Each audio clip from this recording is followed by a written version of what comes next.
The dining room froze the second his voice hit the air. A sharp, cold question sliced through clinking glasses and soft chatter as billionaire Ethan Langford lifted the plate in front of him and growled, "Who cooked this?" Not a compliment, not curiosity, a challenge, the kind meant to make someone tremble. At the service station, Keisha, the quiet black waitress everyone overlooked, felt her heart drop because the dish he was holding wasn't meant for him at all. It has already made your blood boil, tap like, and subscribe so you don't miss stories where justice finally wins. Keisha stood frozen, her apron trembling against her hands. She hadn't served that plate. It wasn't even on the menu. It was her own quick lunch, a small bowl of buttered potatoes, seasoned greens, and pan-seared chicken she'd made from kitchen scraps before the rush hit. She'd set aside on the back counter, but someone must have grabbed it by accident. Now the richest man in the room was holding it like evidence of a crime. Ethan's pale blue eyes swept the room with authority, landing on her like a spotlight. Chairs stopped moving. Forks hovered midair. Even the ceiling fans felt like they slowed down. The floor manager, Chad, stormed across the dining room, his face twisted in the angry red shade he reserved only for black staff. "Keisha," he hissed under his breath, "tell me you didn't serve him that." She shook her head quickly. "I didn't, sir. I made it for myself." Someone must have, he snapped loudly, making sure every table heard. "Do you understand who he is? Do you understand what you've done?" The room tightened around her. The humiliation wasn't loud, it was public. And public humiliation hits deeper. Ethan stood from his booth, the legs of his chair scraping like a warning. He stared directly at her. "You cooked this?" Her throat locked. "Yes, but it wasn't supposed to be served." Chad jumped in. "She broke protocol, Mr. Langford. Personal food on the line is a violation. I'll handle her immediately." Ethan didn't look at Chad. He didn't look angry. He looked stunned, like something on that plate had pulled him backward in time. But Chad wasn't done. "Pack your things, Keisha. You're finished here." A small gasp broke from a nearby table. Keisha felt her knees weaken. This job was rent medicine, her son's school shoes, survival. She whispered, "Please?" "I didn't mean enough." Chad barked, "You're done." Ethan exhaled slowly, his eyes locked on her like he was searching for something he wasn't ready to say out loud yet. And in that silent tension, something shifted. Not in his expression, in his memory. He'd tasted this dish before, and not by accident. Ethan didn't blink. He didn't sit. He didn't even breathe. He just stared at Keisha like he was staring at a ghost.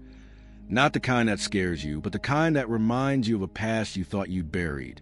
Because there was something in the seasoning, something in the way the chicken was seared, something in the way the greens tasted like memory instead of food. If this happened in front of you, what would you do? Tell me in the comments. I read every single one. And if you stand for fairness, hit subscribe. Keisha, Chad snapped again. Stop staring and move. You're fired. End of story. But Ethan finally lifted a hand, silencing Chad mid-sentence. What's your full name? The billionaire asked quietly. Keisha swallowed. Keisha Carter. He repeated it under his breath, like he'd said it before, like he'd said it years ago. Chad scoffed. Sir, with all due respect, she's not a trained chef. She's barely. Ethan shot him a look so sharp it shut his mouth instantly. Then he stepped closer to Keisha, lowering his voice. This dish, he said, tapping the plate gently, tastes exactly like something I had a long time ago. The same warmth, the same balance, the same soul. Keisha's lungs tightened. No one ever described her food like that anymore. No one even knew she could cook like that. She left that world behind years ago, far behind, and she planned to keep it that way. But Ethan wasn't done. You made this from scratch? Without a recipe? Keisha nodded hesitantly. He leaned back slightly, studying her face, her hands, the way she held herself. Do you know, he said quietly, that this reminds me of a restaurant I used to go to every Thursday? The one that kept me sane after my father died. Keisha froze. Her fingers went cold. She knew exactly which place he meant. That chef, Ethan continued softly, was brilliant, young, black, talented. Her food kept people breathing through grief they couldn't talk about. And then one day, she disappeared. Keisha looked down, her voice barely a whisper. People disappear when life gives them no choice. Chad rolled his eyes dramatically. Oh, for God's sake, Mr. Langford, she's just a waitress. Ethan turned to a voice like steel. She's not just anything. The room fell silent again. Keisha felt a tightness in her chest. Not fear this time. Something else. Something she hadn't felt in years. Being seen, not as a server, not as a mistake, not as someone easy to replace, but as someone with a past. A past Ethan wasn't supposed to remember, and definitely wasn't supposed to recognize. Keisha stepped into the break room, the door clicking shut behind her, and finally looked at the business card in her hand. The moment her thumb brushed over the embossed name, a spark hit her chest. Not fear, but recognition. Because Ethan Langford wasn't the only one remembering something. The truth was simple. Somebody had tried to bury her talent once. And now, without meaning to, he had just dug it back up. If you believe talent can silence every insult, share this video. And to everyone watching from the US, UK, and Canada, your voice matters. Keisha sat on the cracked wooden bench, the noise of the restaurant muffled behind the thin walls. Her hands trembled, not from panic, but from an old ache she thought she'd stitched shut. She turned the card over. Clean white, gold print, a handwritten number at the bottom. Why now? She whispered. 3 years at this restaurant. 3 years of blending into background. 3 years of keeping her head down, holding the pieces of her life together with minimum wage and silent strength. And one accidental plate had undone it all. Her locker door creaked open as she grabbed her bag. Inside, tucked between her apron folds, was a folded schedule and a picture of her son, Terrell, at age 8, smiling with missing teeth, holding a cheap keyboard she bought secondhand but couldn't afford to tune. A knock came at the door. Mom! Her heart jumped. Terrell, now tall 17, built like his father Darius, stepped inside, worry tightening his brow. They called me from school, he said. The music academy tuition didn't go through. Keisha closed her eyes. Money, always money. How much? She forced herself to ask. 3,000 left, he murmured. I tried calling around for scholarships, but he stopped when he saw her expression. Mom, something happened at work? She didn't answer, but he saw the tears she tried to blink away. Did they fire you? Keisha breathed out shakily. It was a mistake, baby. I didn't mean because of that man, he asked. The one yelling? No, she whispered. Because of the truth I ran from. Terrell studied her face, the hurt, the exhaustion, the history. You always told me music was my second chance, he said quietly. What was yours? Keisha looked down at the business card, still clutched in her fingers. Her second chance wasn't music. It wasn't waiting tables. It wasn't hiding. It was a thing she loved before heartbreak drowned her voice. Cooking. Food that made people feel seen. Food that carried memory. Food that made billionaires go silent because there was something familiar in the soul of it. She wiped her face, stood, and grabbed her coat. Mom, Terrell whispered. She exhaled. I'm going to call him, she said. It's time. And for the first time in years, she felt like she wasn't walking into a job. She was walking back into herself. The next morning, Keisha stood outside a glass high-rise that looked nothing like the world she came from. The sun reflected off the building in sharp silver lines, catching in her eyes as she took a slow breath. She wasn't supposed to be here, not according to the life she'd been surviving. But the weight of the business card in her pocket said otherwise. Inside, an assistant led her through quiet hallways until they reached a wide office overlooking the harbor. Ethan Langford stood with his back to the door, hands resting on the window frame, like he'd been waiting for this moment longer than she could imagine. He turned when she entered. You came, he said, his voice softer than yesterday, almost relieved. I almost didn't, she replied honestly. He nodded. I understand. There was a stillness between them, Not awkward, not tense. A moment where two different worlds finally found the same silence. "I owe you an apology," Ethan began. "I didn't mean to put you on the spot in front of everyone. I just recognized something I didn't expect to." Keisha stayed quiet. He stepped closer, placing a folder on the table. "I'm opening a new flagship restaurant downtown. Modern, Southern. Real stories. Real soul. Not the trendy, empty stuff people pretend is culture. Actual heart." He paused. "And I need someone who can cook with that kind of honesty." Keisha blinked slowly. "You don't even know me." "Oh, I do," he said quietly. "Not your name, not your past, but your food. And sometimes food tells the truth people hide." For a moment, she forgot to breathe. "I want you," he continued, "to run the test kitchen for 3 days. No investors, no staff, no pressure. Just you, your ingredients, and what you carry in your hands." Keisha hesitated. "I haven't cooked professionally in years. My life doesn't look like it used to. I'm not the person I was back then." "Maybe not," Ethan said, "but you're still the person whose food I never forgot." The sentence landed deep, past her fear, past her guilt, past the years she'd spent shrinking herself small. She lowered her eyes. "What if I fail?" Ethan didn't blink. "Then you fail. Not because you weren't good enough, but because you tried. And failure is still a hell of a lot louder than disappearing." Keisha looked up, startled by the honesty in his voice. A long silence stretched between them before she finally spoke. 3 days, she said. "Nothing more." Ethan smiled for the first time.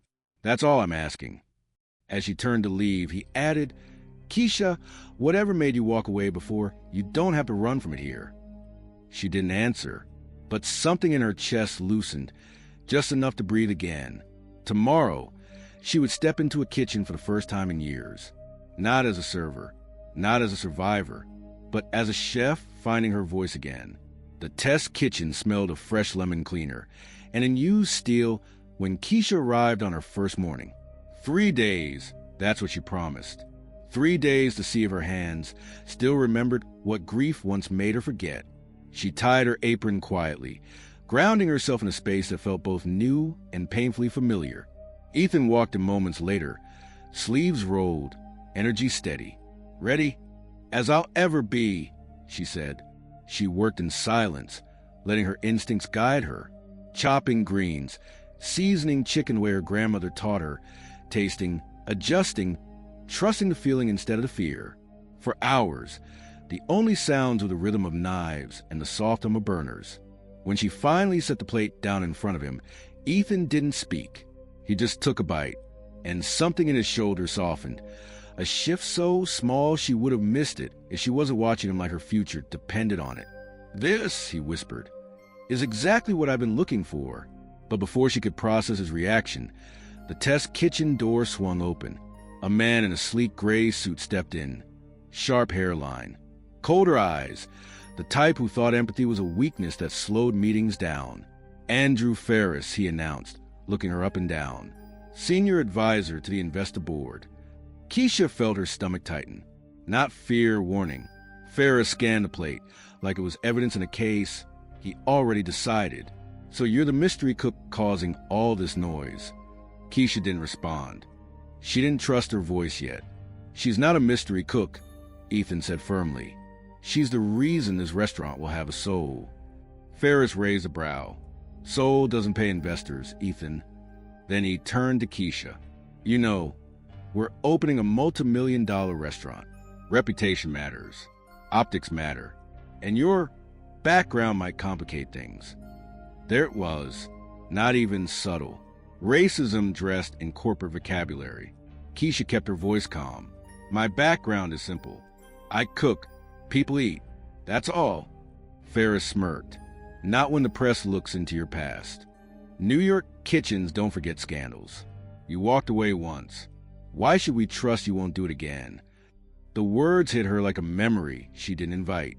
Ethan stepped forward, jaw tight. She didn't walk away. Her life imploded, and the industry pushed her out. "There's a difference." Ferris shrugged. "Difference or not, the board will need to vote." Investors don't like surprises. He headed for the door, pausing only once. Just know this. They'll come for you harder than anyone else in this building. Be ready.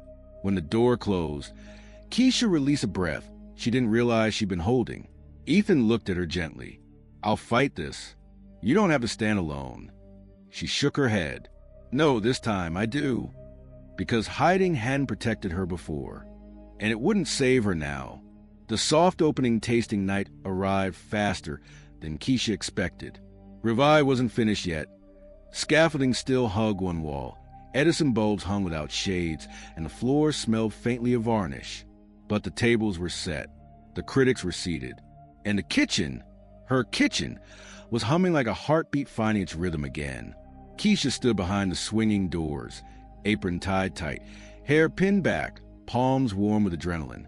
This wasn't the life she planned to return to, but it was the life that remembered her. Ethan stepped beside her, his voice low. You cooked for grief once, he said. Tonight, cook for truth. She nodded once. Then she moved. Her team, young cooks she trained over the last week, worked like they had something to prove. And maybe they did. Keisha had given them a standard, honesty on a plate. Nothing fancy. Nothing pretentious. Just food that told the truth. The first course went out, sweet corn hush puppies with charred scallion aioli. Polite murmurs. Soft nods. Phones lifted for pictures. But the second course, that was hers. Braised short ribs. Stone ground grits slow simmered to silk. Sorghum glaze brushed like memory across the plate. As the servers delivered the dishes, the room fell into a hush so complete it felt like reverence. Keisha peeked through the kitchen window, just enough to see critics lean forward, forks sinking into meat that fell apart with the gentlest nudge. For a moment, no one spoke. Then it happened. The shift every storyteller knows, when emotion crosses a face faster than words. One critic closed his eyes. Another nodded without thinking. A third touched her chest lightly, like the food had reached a place deeper than hunger. She stepped back, heart pounding. Keisha, a voice called behind her, one of the sous chefs. We're trending. What? He turned his phone around. A clip from yesterday. Her teaching the youngest cook how to season greens by feel instead of measurement had already hit 500,000 views. The caption read, When soul finally returns to Southern food. Keisha blinked, stunned, but the night wasn't done with her yet. Halfway through dessert service, Ferris appeared at the kitchen entrance, jaw tight, shoulders stiff. She braced herself for another cold remark. Instead, he said nothing. He just stood there, watching her teamwork, watching plates leave the pass, watching guests rise to their feet in a ripple of applause that traveled to the dining room like a wave. And when the ovation peaked, Ferris looked at her, not with approval, but something more reluctant and undeniably real, respect. Because results silence every doubt. And tonight, Keisha's food spoke louder than every insult she'd ever endured.